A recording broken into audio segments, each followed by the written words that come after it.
you'd get shut down by them. Yeah. One time I went to go to my pirate radio station, which no one listened to, and the police were down the alleyway.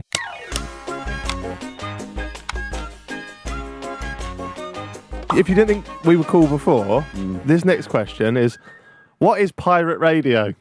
Nice. All right, cool. Yeah. What is the difference between sort of commercial radio and pirate radio? Obviously, and this is because of your listeners, right? Yeah. I know you boys know. Yeah, we know. we got Yeah. I've seen that Boat That Rocked film. Yeah, oh, God, Nice, yeah.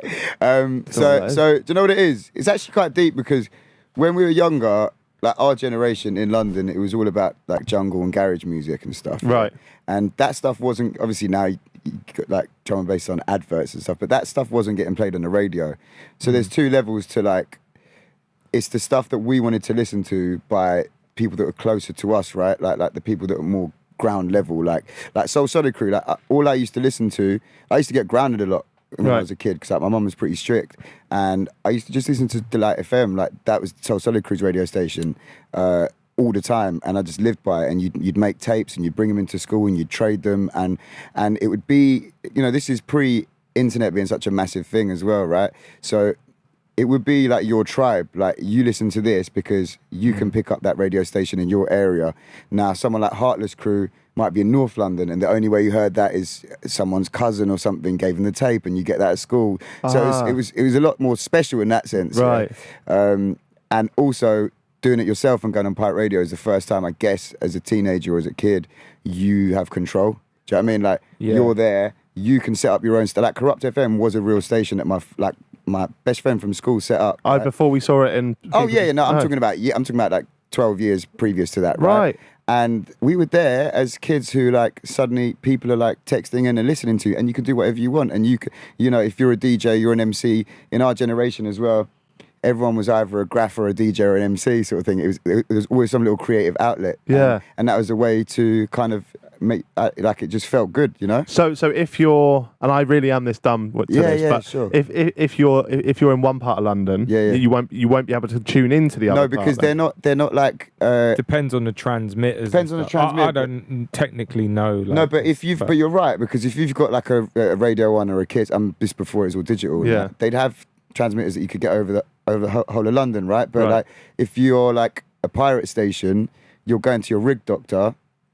And you're just getting it done by this like... What the fuck is a rig doctor? A rig doctor is someone that makes your... Transmitter maker. Exactly, basically. Yeah. You'll go... There's probably only about 4 or 5 of them in the whole of the game or whatever. Is that? And then you'd go and meet What, him. and these are just normal sort of blokes and who know how to put... they're kind of like... have they got a PhD? No, they're more like the studio technician type of Yeah, guys, they're quite sort of... I mean, I've never met one, but I'm assuming they're quite geeky. I think it kind of comes from, you know, like when... like older generations would chat on radio, CB radio, and stuff like that. Yeah. It's those sort of guys. Like you wouldn't. I didn't even go to meet that guy. You know, like the guy that I was running the station with, he'd go and meet him. I think a guy called Roger. Yeah. And then he'd make it for you. And also your kids, right? So depending on the more money you can pay, the better he can make it for you, right? And then the further you can go. But most of the time, you'd have like a Delight FM. I was based in like Kingston and Cheshunt. Delight FM was in Battersea, so I was getting that. The whole of South London and the outskirts could get that. Yeah, I get Right. And you could get that because you're in West. I get the light. So you would do it? Were you doing a show together on there then? No. We met later on in life. Oh, okay. So but you both did pirate radio. Yeah, I did pirate radio from the age of like I did, but 16 to it was 19. ones that like I'd say they were more hobby type. What pirate? It wasn't serious like a Delight or Ice and. You know. Yeah. Oh, so yours was more serious? No. What we're talking about are the name brands. Delight FM, Ice FM. So the ones we went on were... I mean, I've been on... And they're Flex, the equivalent Flex to like One Extra now, basically. Yeah. Got ya. Like One Extra, in some respects, has kind of taken... For sure. It's killed the pirate radio. Because of internet and as Capital well. Extra. Internet like, and stuff. internet radio wouldn't be respect... That's why in People Do Nothing, we make the joke of like, it could be a lot easier. You could just put it on the internet. It's like, that's not pirate radio. Right. Because you want it to be illegal and you want to get, you know, it would be a cat and mouse thing with, you know, the police after you is part of the allure. It's part of the this we shouldn't. It's the same reason kids get into like smoking weed, graffiti, fighting. You know what I mean? It's robbing. Well, I used to as a park near mine. Yeah. Park near mine called Waterloo Park. And I used to go up to a fence and punch it. I used to wait until the park keepers wanted to lock up, hide in the bush. They'd chase me. They'd chase me. Something to do. I would do laps of that shit. That's amazing. Yeah. I thought you were going to say, you hide in the bush, shiver all night. They'd be none the wiser. I mean, there was a lot of that. There was a lot of that. But you know what I mean? Like, we make jokes about this. Like, it doesn't matter where you're from. Like, it's about wanting to have a little bit of control as a kid, right? And that's usually through something that you weren't allowed to do. Yeah. Whether it is something little like stealing a fucking Werther's or whatever it's called, or doing pirate radio. It's the same thing. Yeah. Were you presenting on there? Like, were you Presenting. Bless him. Hey guys, you are locked into. Good morning. Yeah. What funny chit chat have we got today? He's just described our whole podcast. Yeah, no, it's fine now. And we do the same thing. But no. It's all gone full circle what now. it would be is like, I can talk from a perspective of an MC, right? You'd have a DJ, and it's more about the music. It's not about the talking, right? You'd have a DJ. It would be about them, and you're there to host. So what you're doing is like, literally like we're hearing people's nothing, like, old tight the ladies locked on, old tight all the crew around town, old tight West. You're getting text messages in, doing shout outs, you're getting missed calls, which means like they might be calling for a reload, like a rewind on a tune, because the DJ's mixed it so sick. So it's more about the DJ, right? Okay. And then as an MC, you have your times then to do some MCing and sort of showcase that what you're about or whatever. Do you know what I mean? So MCing, teach us the base. If we want to be an MC, what basics do we need? Because all like You're too far gone, mate. like all MCs are there, and I've not heard many. I'm just a Corrupt fan, and I had 21 seconds to go once. Yeah. But like they all have they all have the same voice, though, don't they? Yeah, I mean, it's basically. He's rolling his eyes. No. It's a version of like rapping, you know what I mean? Is it? So it's like if you're into hip hop or whatever. But I think like garage came from hosting, right? There'll be raves were, like I say, even the raves were originally about the DJ and about the music, right? And the MC would be there to know when to let it breathe, right? And to hype up the crowd a little bit, and to maybe have a little 8 bars, like a little, and that's why the lyrics are a bit more bubbly and a bit more light, you know. And they had that voice. I think that voice comes from trying to do an American voice. Yeah, I think so. Because all they were into was hip hop. All we knew was hip hop before that. But I think it's like we kind of tried to do that voice, and then made it our own, and at the time made it sick. Yeah. But now it's kind of like a novel, you know, people go inside and all that. Yeah. But back then that was a serious thing, you know. Those sort of raves were like where like the proper rude boys would go, but there'd be someone on the mic going inside. Like, you know what I mean? Like now you think it's funny, but that's, you know what I mean? And so that's why it's such a fine line with what we do. People just do nothing.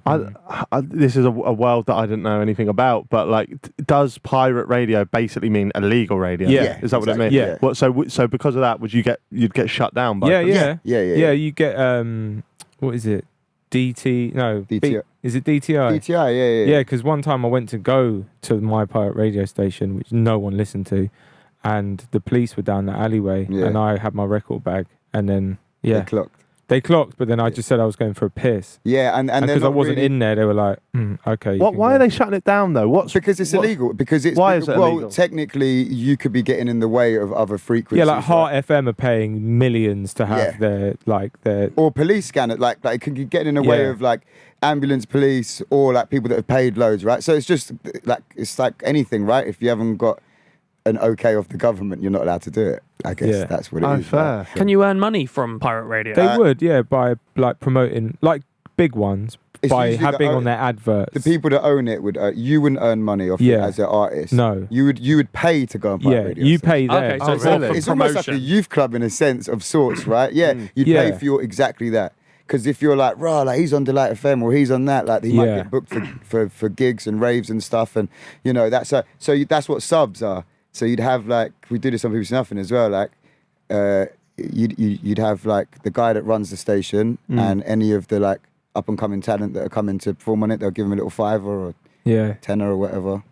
And that pays for electricity and to run the station and stuff. So actually it was a different era. It was more about trying to put something out there and make something creative. But the money wasn't rather than just- important. yeah, exactly. Yeah. Does this sort of like subculture, does that still exist now? Or like you say, there's Radio 1 Extra and that kind of killed that? Or will there? As far as I'm aware, I don't think it really does. I think it's more now like... What would it translate into? It's like YouTube now, I think, and like well, like if we're Reels, thinking about TikTok. MCs, loads of MCs getting together just to spit for the love of it, that's like drill music. Drill, yeah. A lot of them aren't on earning loads and loads of money, like to certain type, like the real dark drill. It's literally about kind of impressing each other with the lyrics, as well as obviously the fucking, It's like would it be a bit similar to like what Jamal Edwards created with SBTV and stuff? Would that be like a progression of like that kind of I thing? feel like It's a progression, 100%. After the pirate radio sort of grime scene, the original had kind of ended. Then SB came. R.I.P. Jamal, because that was massive. Yeah. And it's something the you didn't next even step. understand when it first came out. Like, what do you mean